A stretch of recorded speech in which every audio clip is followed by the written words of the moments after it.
ಭಾಗೀಶಾರದೆ ಲೋಕಪೂಜಿತ ಜ್ಞಾನದಾತೆ ನಮೋಸ್ತುತೆ. ನಮಸ್ಕಾರ ಸ್ನೇಹಿತರೆ, ನನ್ನ ಯೂಟ್ಯೂಬ್ ಚಾನಲ್ಗೆ ದಯವಿಟ್ಟು ಎಲ್ಲರೂ ಸಬ್ಸ್ಕ್ರೈಬ್ ಮಾಡಿ, ಲೈಕ್ಸ್ ಮಾಡಿ, ವಾಚ್ ಮಾಡಿ. ಮೊದಲನೇ ಸರಿ ನಾನು ಲೈವ್ಗೆ ಬರ್ತಾ ಇದ್ದೀನಿ. ಒಂದು ಕೋಇನ್ಸಿಡೆನ್ಸ್ ಏನಂತಂದರೆ, ಮೊದಲನೇ ಬಾರಿ ನನ್ನ ಯೂಟ್ಯೂಬ್ ಚಾನಲ್ಗೆ ಲೈವ್ ಬರ್ತಾ ಇದ್ದೀನಿ. ಜೊತೆಗೆ ಮೊದಲನೇ ಬಾರಿ ನನ್ನ ಭೇಟಿ ಈ ಪವಿತ್ರವಾದ ಒಂದು ಸ್ಥಳಕ್ಕೆ. ಈ ಸ್ಥಳ ಯಾವುದು ಅಂತ ದಯವಿಟ್ಟು ಕಮೆಂಟ್ ಮಾಡಿ, ನೋಡಿರೋರು ದಯವಿಟ್ಟು ಆಶೀರ್ವದಿಸಿ. ಬನ್ನಿ ಸ್ನೇಹಿತರೆ, ನಾನಿವತ್ತು ನಿಮಗೆ ತೋರಿಸ್ತಾ ಇದ್ದೀನಿ ಶೃಂಗೇರಿ ಶಾರದಾ ಪೀಠ ದೇವಸ್ಥಾನದ ಒಂದು ವಿಹಂಗಮ ನೋಟ. ನೋಡಿ ಸ್ನೇಹಿತರೆ, ಬೆಳಗ್ಗೆ ಎಷ್ಟು ಹಿಮ ಬಿದ್ದಿದೆ. ಒಳ್ಳೆ ನಮ್ಮ ಬೆಂಗಳೂರು ಹತ್ತಿರದಲ್ಲಿರೋ ನಂದಿ ಹಿಲ್ಸ್ ಮೇಲೆ ಏನು ವ್ಯೂ ಕಾಣುತ್ತೋ ಆ ಥರ ಕಾಣಿಸ್ತಾ ಇದೆ. ಅಷ್ಟು ಚೆನ್ನಾಗಿದೆ ಸುತ್ತ.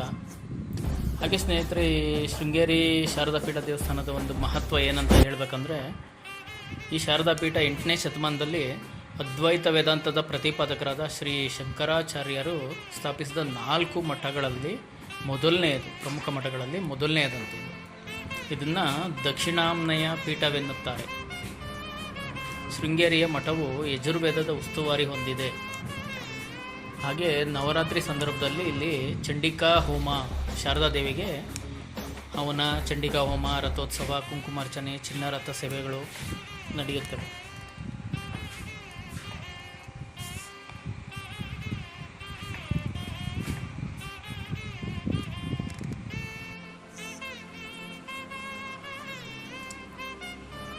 ಹಾಗೆ ಹೇಳೋದಾದರೆ ಸ್ನೇಹಿತರೆ, ಇದು ತುಂಗಾ ನದಿ ದಡದಲ್ಲಿರೋ ಈ ಪಟ್ಟಣ ಶ್ರೀ ಶಾರದಾಂಬೆ ದೇವಸ್ಥಾನ, ಶ್ರೀ ವಿದ್ಯಾಶಂಕರ ದೇವಸ್ಥಾನ, ಶ್ರೀ ಮಲಹಾನಿಕರೇಶ್ವರ ಮತ್ತು ವಿಘ್ನೇಶ್ವರ ದೇವಸ್ಥಾನಗಳನ್ನು ಒಳಗೊಂಡು ಹೆಚ್ಚಿನ ಸಂಖ್ಯೆಯ ಯಾತ್ರಿಕರನ್ನು ಸೆಳೆಯುವ ಒಂದು ಸ್ಥಳವಾಗಿದೆ.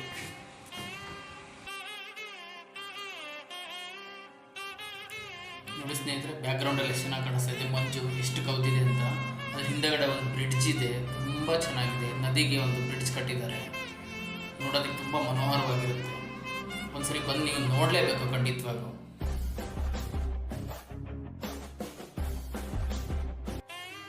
ಇಲ್ಲಿ ನೋಡಿ ಸ್ನೇಹಿತರೆ, ಹಾಗೆ ತುಂಗಾ ನದಿ ಕಾಣಿಸ್ತಾ ಇದೆಯಾ? ಆ ಮೆಟ್ಲು ಇಳ್ಕೊಂಡು ಕೆಳಗಡೆ ಹೋದರೆ ನಿಮಗೆ ಮೀನಿನ ಕಡ ಅಂತ ಹೇಳ್ತಾರೆ. ಅಲ್ಲಿ ದೇವ್ರ ಮೀನುಗಳೆಲ್ಲ ಇದೆಯಂತೆ ತುಂಬ ವರ್ಷದಿಂದ. ಅದಕ್ಕೆ ಜನ ಕೆಲವು ಕಡಲೆಪುರಿ, ಕಡಲೆ ಬೀಜ ಈ ಥರ ತೊಗೊಂಡೋಗಿ ಹಾಕ್ತಾರೆ. ತುಂಬ ಮೀನುಗಳಿದ್ದಾವೆ ಸ್ನೇಹಿತರೆ, ಒಂದ್ಸರಿ ಹೋಗಿ ನೋಡಲೇಬೇಕು.